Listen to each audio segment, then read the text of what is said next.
Quando o nome dele foi anunciado como o primeiro do ranking nacional, o salão inteiro irrompeu em aplausos, mas os meus olhos fixaram-se nos três rostos na plateia que eu nunca imaginei ver outra vez. Os rapazes que tinham tornado os meus anos de escola no inferno por eu ser mole e diferente agora olhavam de boca aberta, incapazes de acreditar que o rapaz gay que tinham atormentado era agora o número 1 do país inteiro. Miguel respirou fundo, o coração a bater descompassado, enquanto a luz dos holofotes do auditório da Universidade de Lisboa o envolvia como um abraço que nunca recebera na infância. Aos 22 anos, ele estava ali, com o diploma nas mãos trêmulas, mas a mente voava para trás, para as ruas empedradas de Braga, onde tudo começara. Naquele tempo, aos 15 anos, Miguel era o rapaz quieto da turma, aquele que preferia ler livros a jogar futebol, que chorava com filmes tristes e que evitava as brincadeiras brutas dos colegas. Mole como manteiga, diziam eles, rindo enquanto o empurravam contra o muro do pátio. O líder era António, um rapaz alto e musculoso, seguido por dois amigos que copiavam cada gesto cruel. Eles não sabiam, ou talvez soubessem demasiado bem, que Miguel carregava um segredo que o queimava por dentro. Ele gostava de rapazes. Não era apenas sensível, era gay, e o medo de ser descoberto transformava cada dia numa prisão. A mãe, dona de casa devota, rezava todas as noites pedindo que o filho endurecesse, enquanto o pai, operário na fábrica, evitava olhares, como se pressentisse algo que não queria nomear. Na escola, as humilhações eram diárias, cuspe no caderno, apelidos sussurrados nos corredores, pancadas por brincadeira que deixavam marcas roxas nos braços. Miguel aprendia a sorrir por fora, a esconder as lágrimas no banheiro, a estudar à noite para fugir da dor. Um dia, após uma surra particularmente violenta no campo de jogos, ele correu para casa e jurou a si mesmo que nunca mais seria vítima. Vou mostrar-lhes, murmurou para o espelho partido, os olhos inchados de tanto chorar. A decisão mudou tudo. Ele mergulhou nos livros como quem se afoga no mar de palavras, ignorando as provocações, transformando a solidão em combustível. Os professores notaram o brilho nos olhos dele, mas ninguém sabia o preço que pagava. Aos 16 anos, Miguel pediu transferência para um liceu em Lisboa, alegando que queria melhores oportunidades. Os pais aceitaram, aliviados por verem o filho melhorar. Na capital, a cidade pulsava com vida, mas o medo permanecia. Ele alugou um quarto pequeno perto da Praça do Comércio, trabalhava meio período num café para ajudar em casa e estudava até o amanhecer. Ali, pela primeira vez, viu rapazes como ele caminhando de mãos dadas na Rua Augusta, sem medo. O coração acelerava, mas ainda não ousava sonhar. Foi nesse ano que conheceu Sofia, uma colega de turma extrovertida que se tornou a primeira amiga verdadeira. Ela notou o silêncio dele, as olheiras, e um dia, num banco do jardim, perguntou diretamente: "Tu és gay, não és?" Miguel congelou, depois chorou. Sofia abraçou-o e prometeu segredo. Com ela, ele começou a respirar. Os estudos intensificaram-se. Ele sonhava com direito, com justiça que protegesse os fracos como ele fora. Os exames nacionais aproximavam-se, e Miguel sentia que cada página virada era um soco devolvido aos algozes. A pressão era enorme, cartas da mãe pedindo que voltasse, para ser normal, mensagens anónimas de antigos colegas que ainda o perseguiam online. Mas ele persistia, o corpo magro curvado sobre os livros, a mente a repetir que o futuro seria diferente. Quando o primeiro simulado deu-lhe o terceiro lugar nacional, Miguel soube que o caminho estava aberto. No entanto, a solidão pesava. Ele sonhava com um amor que ainda não tinha nome, um rapaz que o visse inteiro, sem vergonha. A vida em Lisboa era um misto de esperança e saudade, e cada dia mais perto do exame final trazia a promessa de redenção. A chegada do verão trouxe o calor sufocante de Lisboa e o peso dos últimos meses de preparação. Miguel acordava antes do sol, corria ao longo do Tejo para clarear a mente e depois sentava-se na biblioteca da faculdade até fechar. Sofia visitava-o aos fins de semana, trazendo café e risos que aliviavam a tensão. "Tu vais conseguir, Miguel. E quando conseguires, aqueles idiotas de Braga vão engolir as palavras deles", dizia ela, apertando a mão dele. Mas o medo interior não desaparecia. Miguel questionava-se constantemente: seria o sucesso suficiente para apagar as cicatrizes? A família ligava todas as semanas, o pai com voz rouca perguntando se ele já tinha uma namorada, a mãe enviando imagens de santos com mensagens veladas. Ele respondia com mentiras suaves, protegendo-os do que não podiam aceitar. Um dia, Num café perto da universidade, Miguel viu um rapaz pela primeira vez que fez o coração parar. Rafael era estudante de arquitetura, alto, de cabelos ondulados e sorriso fácil, desenhando no bloco de notas enquanto bebia expresso. Os olhares cruzaram-se, e Miguel sentiu um calor que nunca experimentara. Não falou com ele naquele dia, mas o nome Rafael ficou gravado.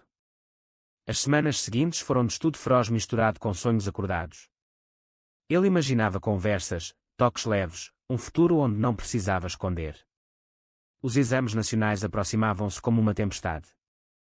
Miguel treinava respostas como um atleta, revisava a legislação europeia sobre direitos humanos, lia casos reais de discriminação LGBT em Portugal. A sociedade mudara, o casamento igual desde 2010 era lei, mas nas pequenas cidades como Braga o preconceito ainda mordia. Ele recordava as noites em que António e os amigos o encurralavam atrás do ginásio, chamando-o de bicha e maricas, rindo enquanto ele se encolhia. Cada recordação doía, mas transformava-se em motivação. Na véspera do exame, Miguel caminhou sozinho pela Avenida da Liberdade, o vento quente levando as dúvidas. Eu não sou mole. Eu sou forte, repetia baixinho. O dia do exame foi exaustivo, horas de concentração absoluta, mãos suadas, mas a mente clara. Quando entregou a última folha, sentiu um alívio tão profundo que quase chorou no corredor. Sofia esperava-o à porta com um abraço apertado. Agora é esperar, disse ela. As semanas de espera foram tortura.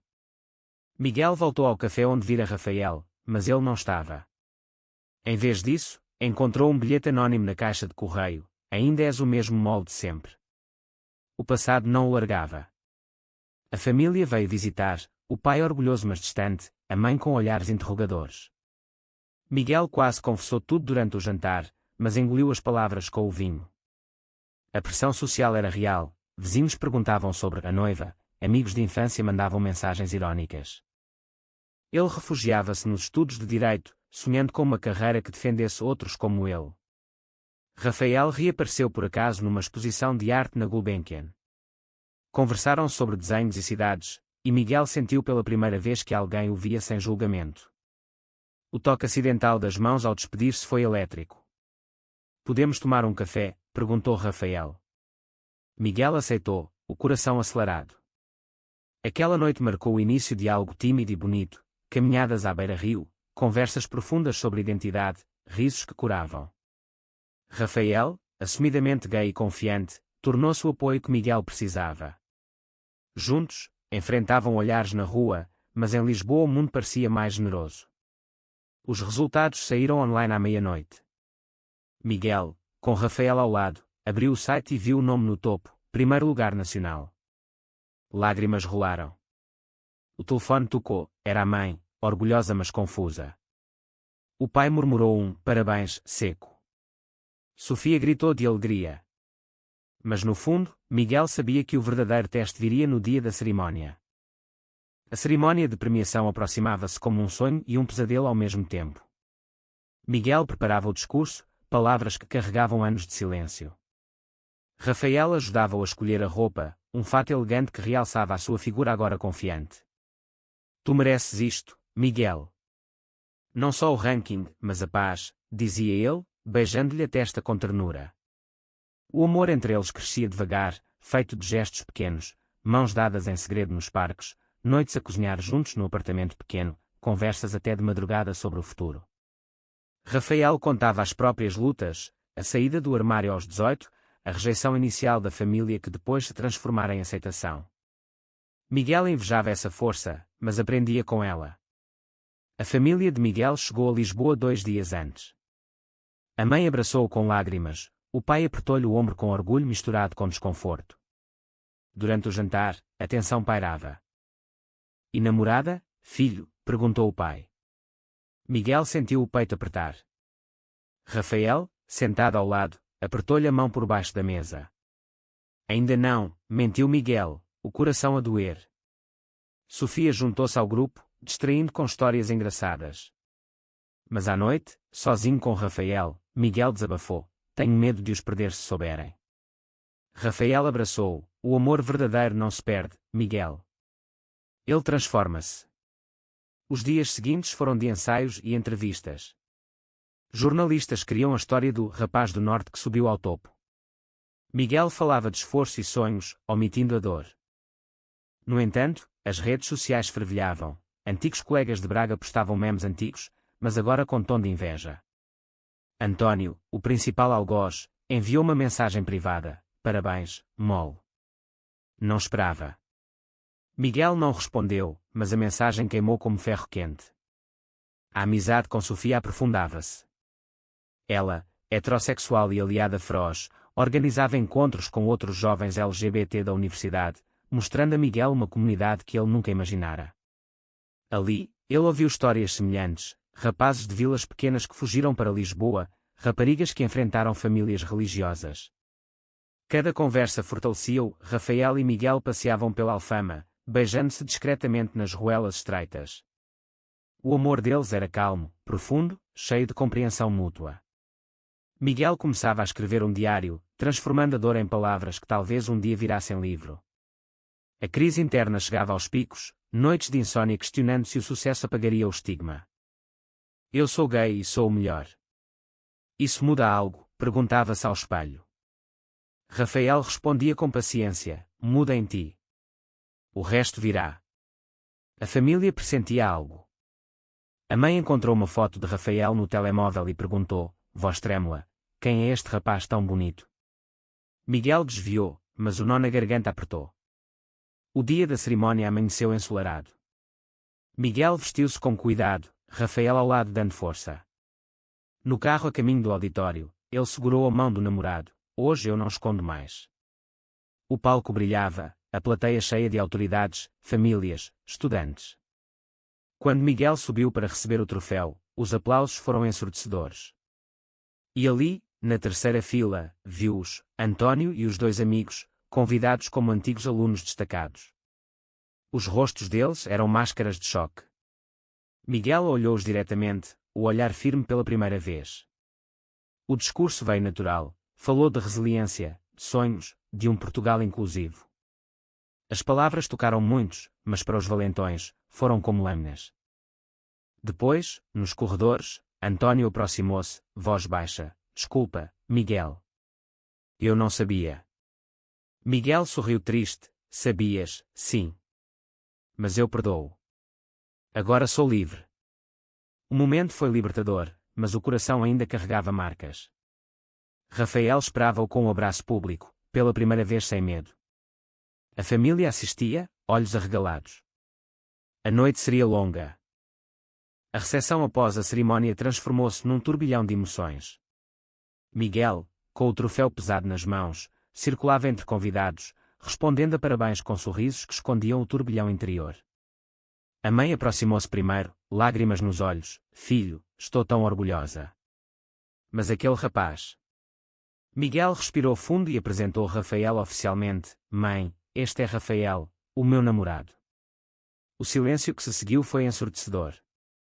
O pai virou o rosto, o maxilar tenso. A mãe cobriu a boca, depois abraçou devagar, eu. Preciso de tempo, Miguel.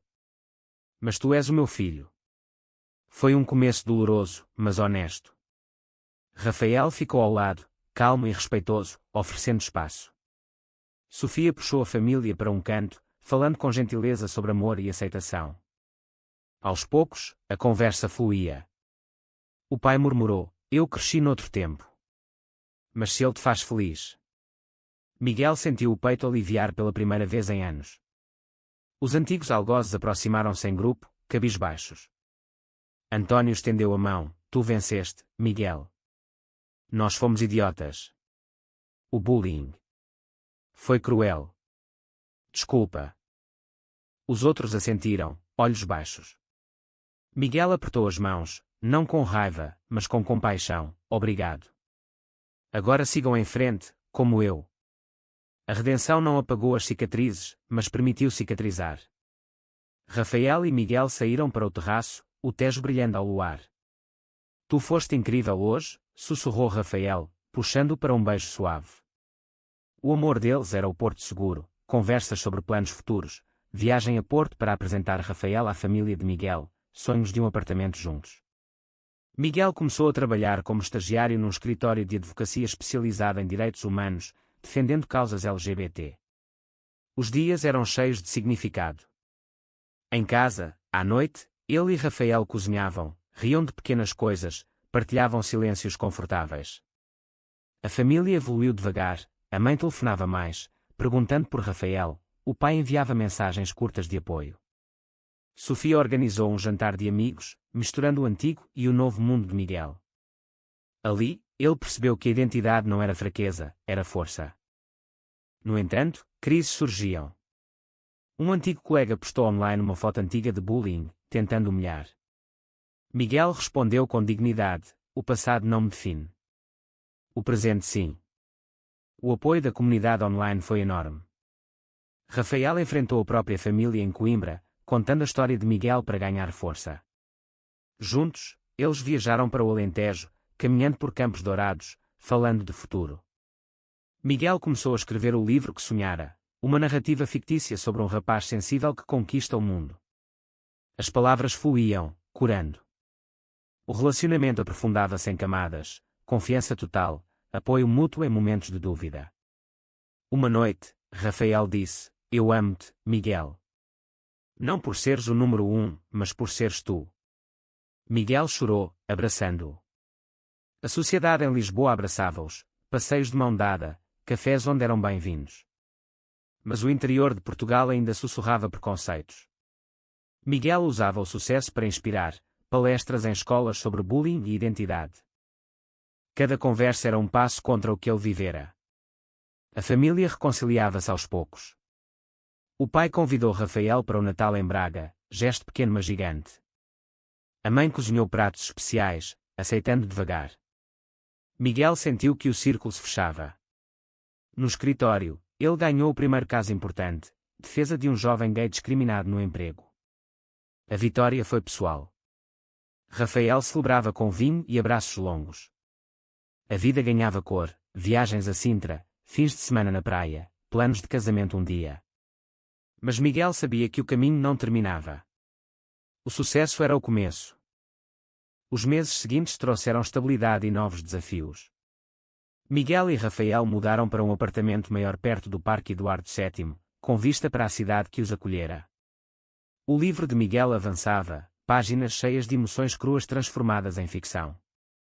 Rafael terminou o curso de arquitetura e começou a projetar espaços inclusivos, inspirado na história do namorado.